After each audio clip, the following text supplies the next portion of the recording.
2025 हे वर्ष आनंदानं सुरू झालं, पण 2 महिन्यानंतर जगात अनेक दुर्घटना घडत गेल्या. 2025 सारखं 1941 हेही वर्ष होतं. 1941 वर्षाचं कॅलेंडर सध्या सोशल मीडियावर चांगलंच व्हायरल होतंय. 2025 या वर्षातील 6 महिने आता पूर्ण झालेत. हे वर्ष सगळ्यांना लक्षात राहण्यासारखंच आहे, कारण आपण यामध्ये अनेक दुर्दैवी घटना पाहिल्यात, ज्यामुळे मानवतेला हादरा बसलाय. जगामध्ये युद्धासारखी परिस्थिती निर्माण झाली होती, आहे देखील आता. काही दिवसांपूर्वी अहमदनगरमध्ये देखील भीषण विमान अपघात झाला. या वर्षाच्या सुरुवातीला अमेरिकेच्या जंगलामध्ये भीषण आग लागली होती. काही दिवसांपूर्वी सोशल मीडियावर एक व्हिडिओ व्हायरल होत होता. तो म्हणजे 2025चं कॅलेंडर अगदी 1941 सारखं आहे असा दावा केला जातोय. तारीख आणि दिवस तेच आहेत.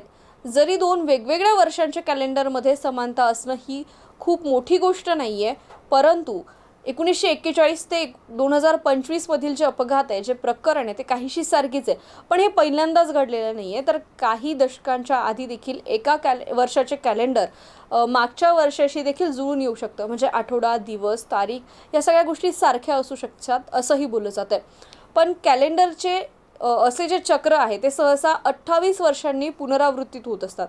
युद्धजन्य परिस्थिती आणि संसर्गजन्य आजार यांसारख्या गोष्टींचं पुनरावर्तन झालं असलं तरीही दोनही कॅलेंडर मात्र वेगवेगळे आहेत. त्यामुळे अफवांना बळी न पडता धैर्यानं आणि शौर्यानं 2025 कडे पाहणं गरजेचं आहे.